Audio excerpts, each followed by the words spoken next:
What's up? I'm Harry Radford. I'm Kevin Miles. We're Yashin, and this is Download 2012.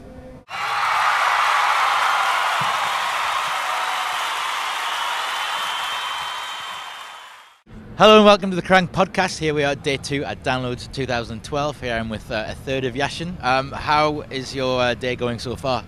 It's good, man. At least it's not raining. It was raining when we arrived yesterday, and I showed up in white cowboy boots. So I've learned my lesson, and I've got these beautiful things on now. Yeah.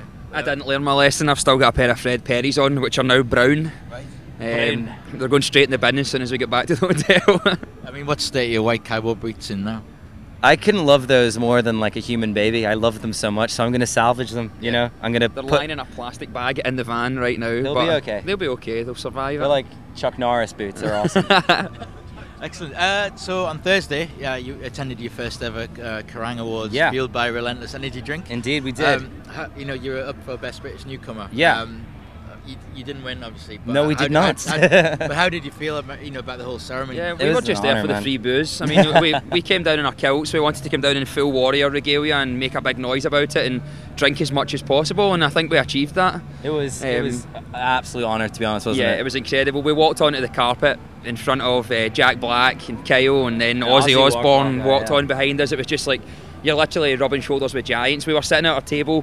Machine Head were right behind us. Like Rob Flynn was like there, and I was like, I can't get my head around this. I'm a huge Machine Head fan, a massive Metalhead, and Cancer Bats were right here, and it's just amazing. Like, so many people there, some like friends, guys in Black Veil Brides. Yeah, it was unbelievable. If anything, man, it was just like a big relief for me, because we've worked so hard, you know, and we've toured for so long, and it's just really awesome finding that we're getting recognition, and Kerrang have like noticed us now and have been so like supportive of us. So we're really thankful for that.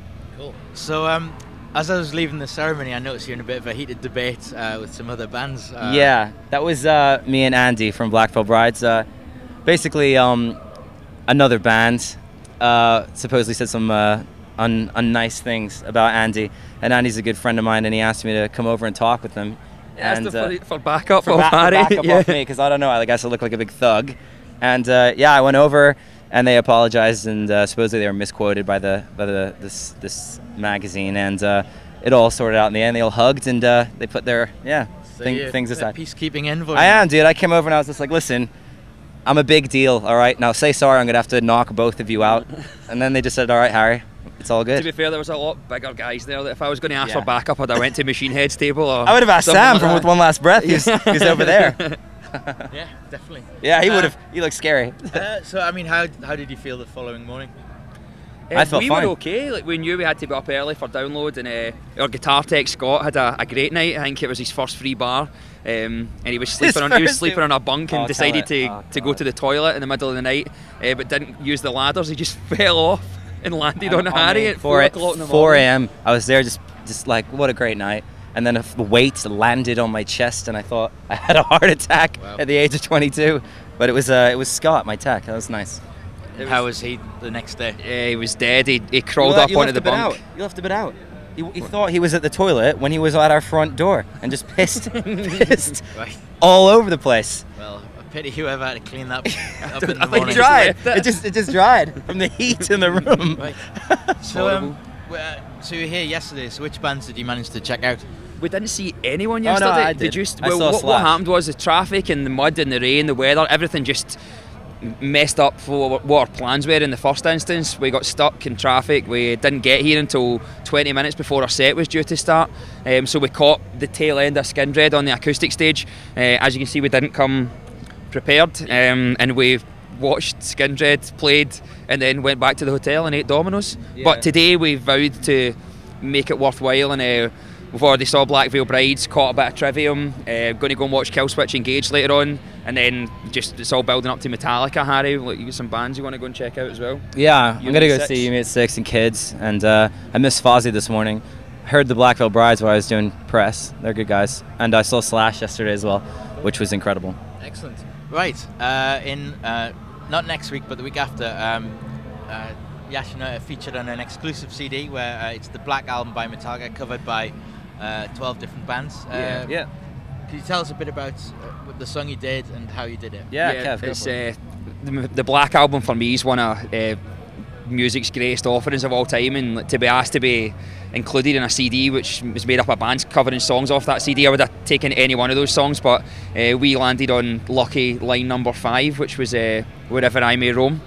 So it's an epic song, and we kind of took it, and some of the guys in the band are huge Metallica fans like myself, and we had a heated debate over whether we were going to play the song exactly the way it was or do something with it, and we ended up kind of turned it on its head. We set our drummer Dave loose on it and gave him a free rein, and he worked his magic on it, and I think it sounds amazing. Like, Harry was over in Sweden at the time, so we recorded all the music, and I recorded my screaming up with Nick Scully in Aberdeen, sent it over to Harry in Sweden. He recorded with Simon Janlov and Tangent to Blind over there. I'm happy they did it like that as well, because it was just awesome to hear, like, you know, the skeleton of it. And when I heard it, I was just like, oh, this is awesome, because I was a bit unsure of it. Like, I obviously have tremendous respect for Metallica, but it's not like what I'll listen to, you know, when I'm, I don't know, doing whatever I do, beating up people. On it as well, yeah. So I was really impressed when I heard it, and I'm stoked with it now. Yeah. Like, I can't There's a wait bit for at the end of the song. It's like a minute and a half of just a fade out and Wherever I May Roam, and it's like, right, okay, Metallica, we love you, but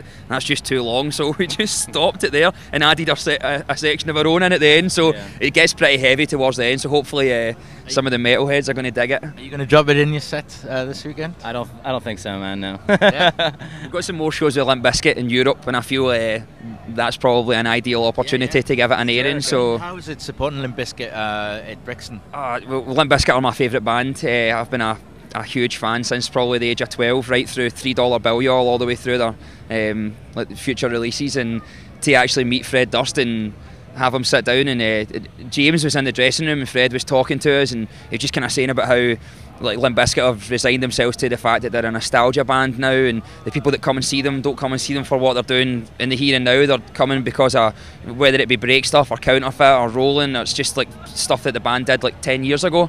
And he turned around and said to us, like, Yashin, like, you guys are the sound of 2012, and you've got so much passion and fire and energy, and we couldn't do what you do. And he said, just like keep doing what you're doing. And like, to hear like words of inspiration like that from somebody who I've looked up to for most of my life was just unbelievable. It was such a humbling experience. So how many more shows do you have with Limp Bizkit in Europe? I think we're doing 4 more with them, and then we're staying in Europe, and then we're going on tour with our buddies in Black Veil Brides again and doing some shows with them. And then we got festivals, which is going to be fun if the weather is not as bad as this. So you're going to bring your cowboy boots, or you're going to keep the wellies? I'm bringing the boots. Yeah. They're coming out. They're going to be fine. Nice. They'll be fine. Excellent. So what prompted the cowboy boot purchase? Well, I was online and I just saw them, and I was, do you know, there's this things, it's like they're crazy, but it's like, I gotta have them.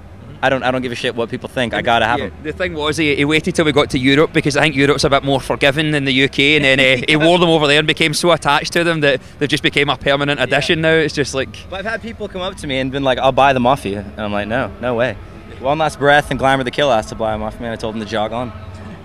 In not cowboy boots? Not in my boots. Yeah. Excellent. Well, have a brilliant weekend. We'll catch up with you again very soon. And Wherever I May Roam is featured on the Black Album Covered, which is out in about 2 weeks' time.